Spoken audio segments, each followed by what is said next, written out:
Hello. So this is going to be an easy to make at home Pizza, and you can put whatever toppings you like on it. Yeah.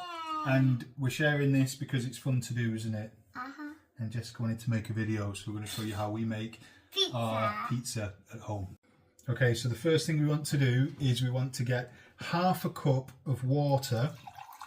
Obviously you increase the quantities if you want to make more, but we need half a cup of water, and then we're going to use fast action dried yeast.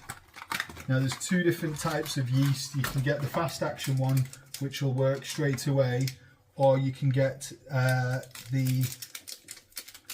there's none left in there, or you can get the regular one, which is not fast acting, and you need to leave that to stand in the water for 10 minutes or until it's gone foamy on the top. You'll be able to tell that it's ready because it'll like have a foam on the top. And you want to put one teaspoon of this yeast into the water, and like I say, if you use lukewarm water, it sets or it activates quicker. Once your yeast is activated, we're going to get some plain flour. We don't need self-raising flour, and we want to be adding between 1.5 and 2 cups of flour.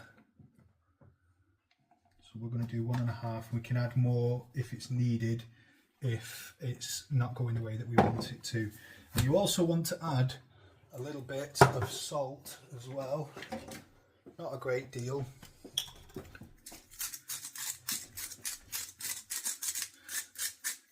And then you want to mix it up, and you're just going to keep mixing it up until you get like a dough and you're able to knead it with your hands.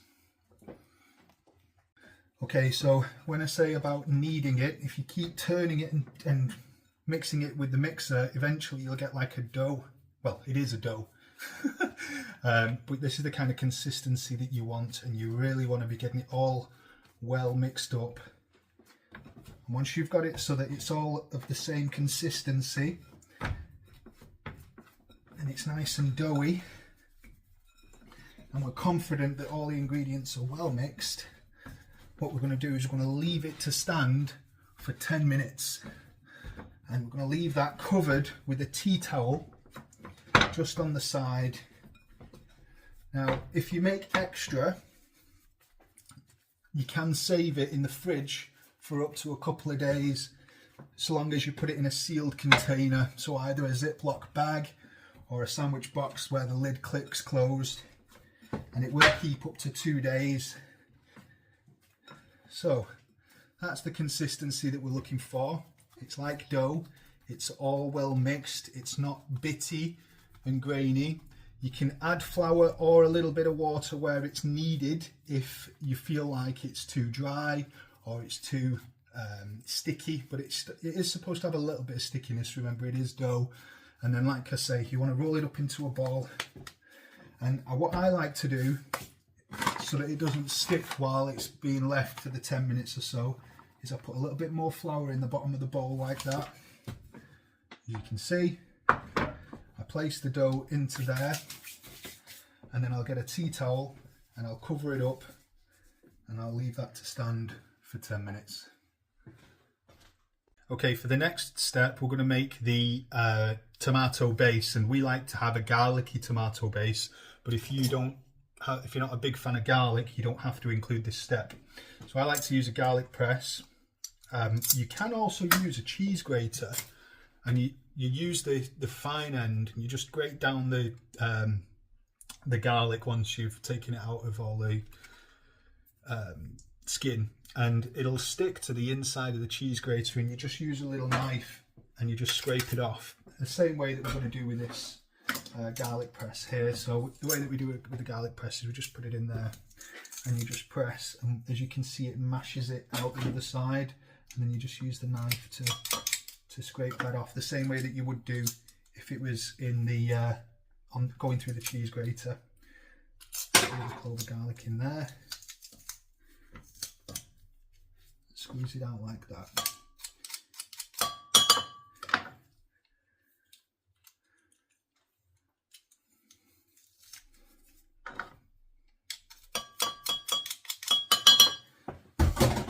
give us a nice bit of garlic in the bottom of there. And then we're going to get some tomato puree, and we're going to put, I'd say, around about maybe a teaspoon or two, maybe like 2 teaspoons of tomato puree. And then we're going to add some boiling water, just a splash, and we're going to add some extra virgin olive oil. You can use normal cooking oil, but this makes it much better. And we're just going to put a dash of that in there like that. And then we're going to get a fork. I'm going to mix it all up, and what you'll get is you'll get like a thick paste, very similar to what like passata consistency. So can you see that? That is going to be our pizza base. So this is a good time to make this while your pizza is having 10 minutes resting time with the dough. I'm going to mix this up. I want to get it all properly mixed in. It's going to taste really, really nice as you base underneath whatever toppings that you're going to have on. And once you've got that nicely mixed up, you're going to leave it on to the side. I like to add some pepper in. Not a great deal. And mix all that in, and it just gives it a little bit more flavour. You won't need any salt. You can add salt to taste if you want to afterwards, but you don't really need it for the base. And like I say, if you're not a fan of garlic, you can just create a basic tomato base by doing the same as what we did without using any of the garlic. So there we go.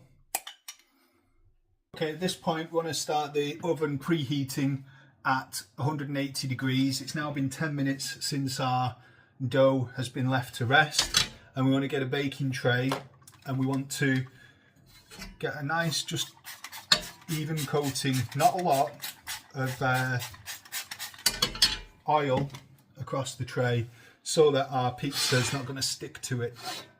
These sprayers are brilliant for that sort of thing, but if you've not got one of these, you can use a paper towel and just get like a nice light coating of oil on there. So our dough has been sat now for about 10 minutes. So we're going to get our dry surface. We've not got a lot of space in this kitchen, but we want to get a clean worktop. We want to just dust a little bit of the same flour, just plain flour, over the top of it like this.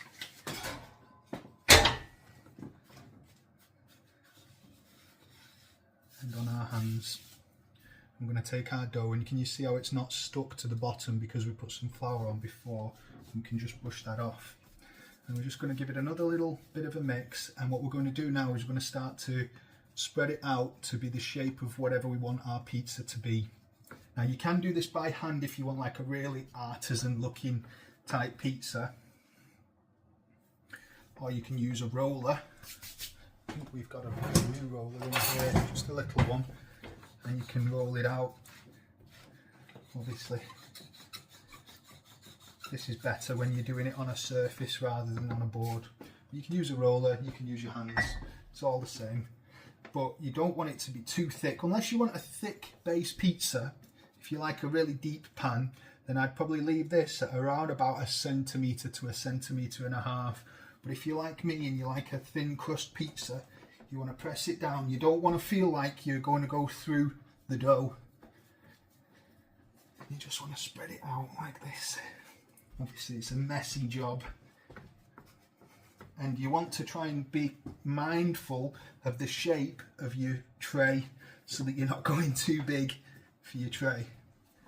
Once you've got the basic shape that you like we have here, I'm going to place this onto the tray like so. Now at this point, usually what you would do is you'd put a little bit of olive oil on the top of the pizza, but if you remember when we made our pizza base or our pizza sauce, we actually incorporated olive oil already. So I'm going to get a spoon, and I'm going to evenly distribute this across the pizza.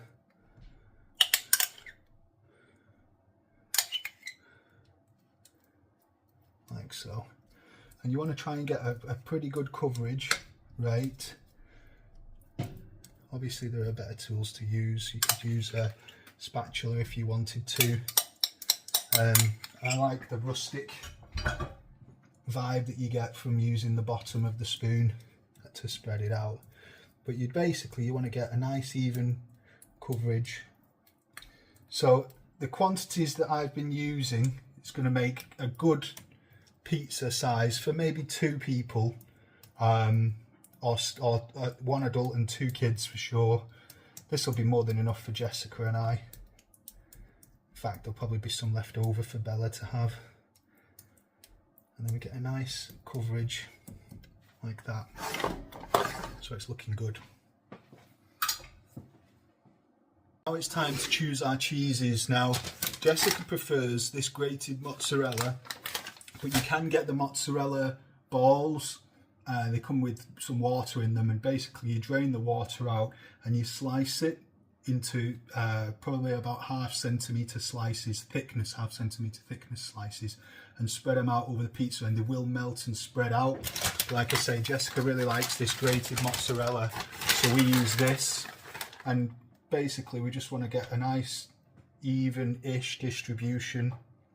It doesn't need to be doused in the stuff. And again, this is going to melt and spread out a little bit. This is going to have a different effect to what the cheese, the mozzarella balls do, and you'll be able to see that when we're finished. But we also quite like to throw in a bit of regular grated mature cheddar, just because we're a bit of a cheese fanatic family. You don't have to do this extra step, but it just does give it a nice little kick extra. And then if you want a plain cheese pizza, you're done. But alternatively, if you want to add some extra toppings like we are, you can add them on now. So for ours, we're going to add some diced chorizo, some pancetta, and some pepperoni slices. And basically, this is all down to you now as to what you prefer and what your taste is. But we're just going to add a few pepperoni slices. We're going to spread out some of the chorizo.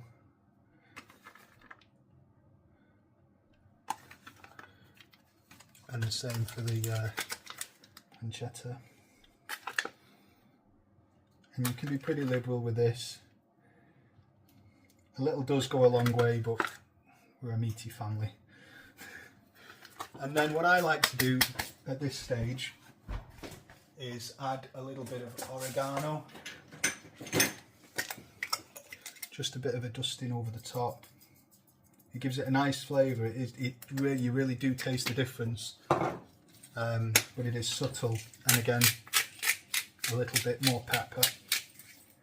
And we're done. By this point, your oven should have heated up, and we're going to whack it in, and it's going to go for anything between 10 to 20 minutes, depending on your oven, how thick the pizza base is, but you'll be able to tell, and I'll show you what it should look like when it's ready. Okay, so our pizza is ready. And this is what you want to be looking for. So as you can see, our chorizo's melted, so's our cheese. Our dough we like a softer dough, so ours is a little bit soft, but you can go until you've got it crispy, depending on how you like it. But all the cheese is melted, and you can see that we've got a little bit of overspill of some of the oil from the chorizo around the outside, which is giving it a bit of an orange colour. So then we want to be getting, and you'll see it's not stuck at all to our tray. So we're going to get this now. We're just going to slide it onto there. We're going to slice it up, we're going to serve it up, and we're going to see what Jessica thinks of it. So there we have it. Would you look at that? Very tasty. Okay. Let's try it. Let's try it. Them bits are well good. Okay. Let's have a bite, see what we think. Let's corner. Go for it.